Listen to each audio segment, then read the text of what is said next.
All right, today we're going to dive into one of the most common knee injuries you can get, the meniscal tear. And look, this can happen to anybody, from a pro athlete cutting hard on the field to, just twisting your knee the wrong way while getting out of your car.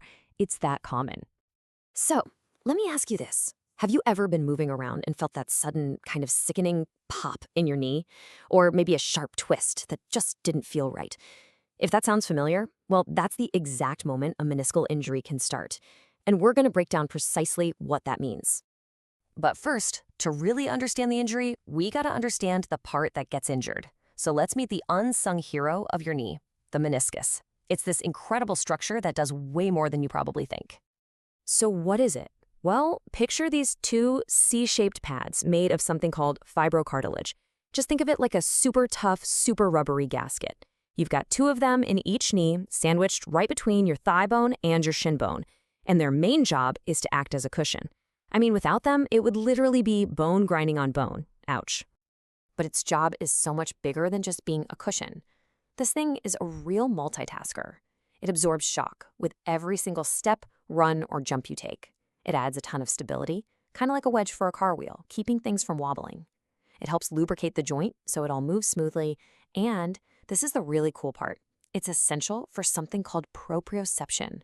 That's your brain's amazing ability to know exactly where your knee is in space without you even looking at it. Pretty incredible, right? Okay, now this next detail is absolutely critical for understanding everything that follows. The meniscus isn't the same all the way through. It has two zones.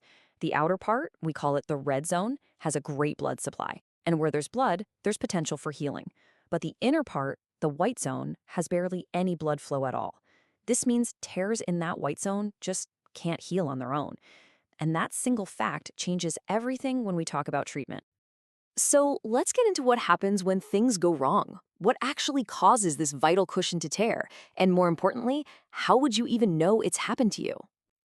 Meniscus tears really come in two main flavors. On one hand, you've got traumatic tears. These are the ones you see in younger, active people. Think of a basketball player planting their foot and twisting hard. Then, on the other hand, you have degenerative tears.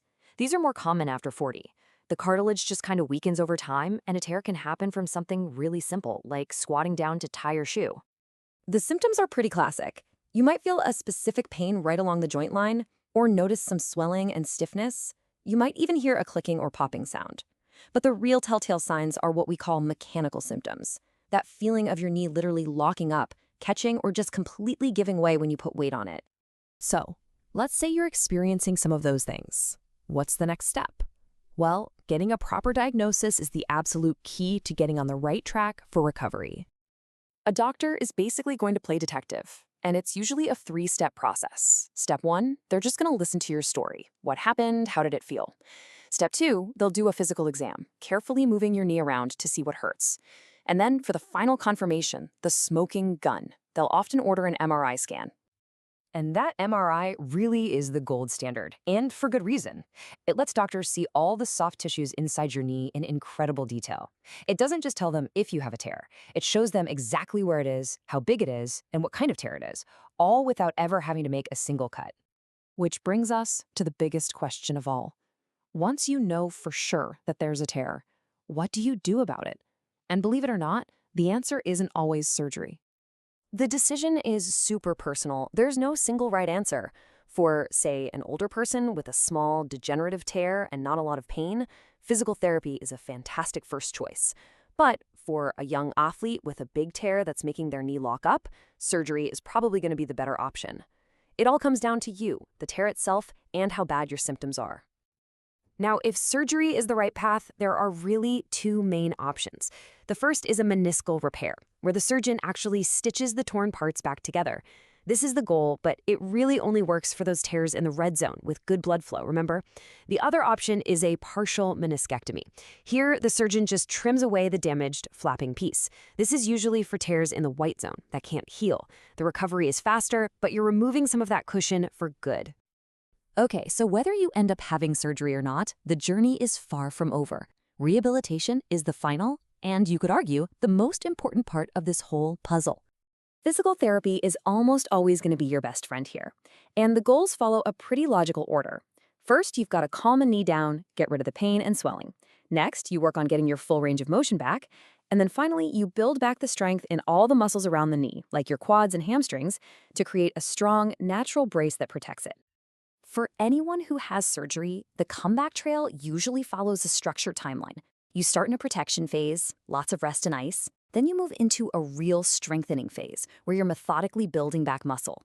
And finally, you progress to the return to activity phase, with exercises that get you ready for your specific sport or just the demands of your daily life. And if there's one thing to remember about recovery, it's this. It truly is a marathon, not a sprint.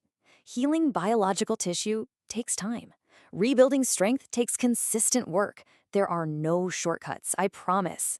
Patience and just sticking with your rehab program, those are the things that will ultimately lead to a successful outcome. And all of this leaves us with a really fascinating thought for the future. As our science gets better and better, we're getting closer to a world where we don't just repair injuries, but we can actually regenerate what was lost. Just imagine a future where we could just regrow a damaged meniscus. It sounds like science fiction, but it's really not that far off, and it's an incredibly exciting horizon for the future of joint health.